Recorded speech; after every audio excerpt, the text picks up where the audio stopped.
Bonjour tout le monde. Dans cette nouvelle vidéo, on va traiter l'os temporal. L'os temporal qui est un os pair et non symétrique et qui appartient à la partie latérale et inférieure du crâne. Il est situé donc au-dessous du pariétal. Il est au devant de l'occipital, derrière le sphénoïde ici, et on peut dire il est au-dessus du maxillaire inférieur, la mandibule. Concernant le temporal, donc on peut le diviser en trois portions. Donc elle présente à décrire trois portions. La première portion, c'est la portion écailleuse ou bien l'écaille du temporal. C'est l'écaille qui occupe la partie antérieure et supérieure.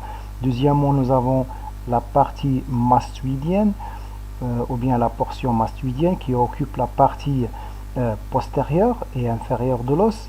Et enfin, nous avons la partie, ou bien la portion pierreuse, ou bien le rocher.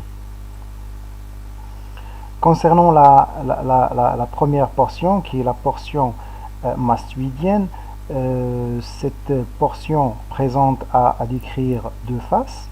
Donc nous avons une face interne et une face externe.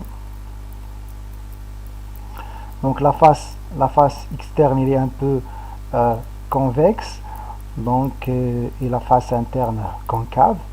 Donc pour la face externe, participe à la formation de la fosse temporale et présente en bas, voilà, présente ce qu'on appelle le processus zygomatique. Donc le processus zygomatique présente deux faces, une face externe, une face interne, deux bords supérieurs et inférieurs, un sommet articulaire qui s'articule avec l'os malaire et une base. Donc la base, au niveau de la base, donc la base présente une branche longitudinale ou bien antéro-postérieure, une branche transversale, et ces deux branches délimitent. Ici, vous avez la cavité glénoïde qui s'articule avec la mandibule, qui s'articule avec la branche montante, avec le condyle de la branche montante de la mandibule pour former l'articulation temporo-mandibulaire ou bien la TM. La branche antéro-postérieure ou bien longitudinale se bifurque en arrière pour délimiter ici le mia acoustique externe. Concernant la deuxième partie qui est la partie mastoïdienne, la partie mastoïdienne présente en bas le processus mastoïdien. En arrière du processus mastoïdien présente le foramen mastoïdien, ce foramen qui donne passage à l'artère mastoïdienne et à une veine. Pour la face interne de la portion mastoïdienne fait partie des fosses latérales et postérieures de la base du crâne. Concernant la portion pierreuse, ou bien le rocher présente à décrire donc trois faces, parce qu'il s'agit d'une pyramide, une pétreuse, voilà, donc présente trois faces.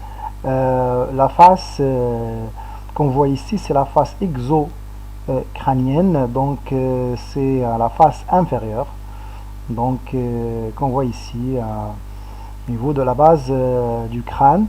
Cette face inférieure présente à décrire premièrement ce processus qui est le processus styloïde, voilà, et entre le processus styloïde et le processus mastoïdien, nous avons le foramen stylomastoïdien, qui est donc passage en air facial. Et puis donc un peu en avant, donc nous avons ici une fosse, c'est la fosse jugulaire qui participe à la formation de ce qu'on appelle ici le foramen déchiré postérieur. Et puis nous avons l'ouverture ou bien l'orifice postérieur du canal carotidien. Donc celui-là c'est le canal carotidien, donc qui est premièrement il est vertical, puis il devient horizontal suivant l'axe du rocher, et puis il remonte verticalement pour gagner la face inférieure du cerveau et former le cercle artériel du cerveau, bien sûr avec l'artère basilaire.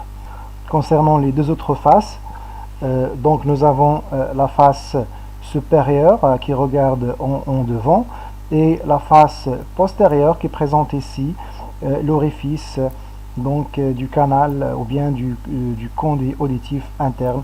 Donc c'est le mien du conduit auditif interne sur la face postérieure du rocher. Le rocher présente une base et un sommet.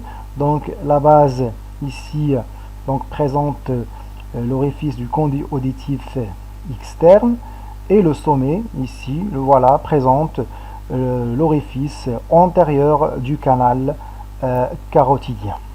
Donc résumé des connexions, le temporal s'articule avec 3 os du crâne et 2 os de la face.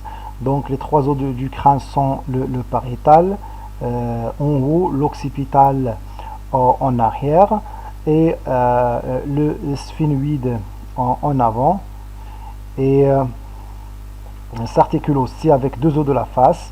Donc s'articule avec l'os malaire, l'os zygomatique ici, et s'articule avec la mandibule, hein, donc au niveau de l'articulation temporo-mandibulaire. Et merci bien pour votre attention.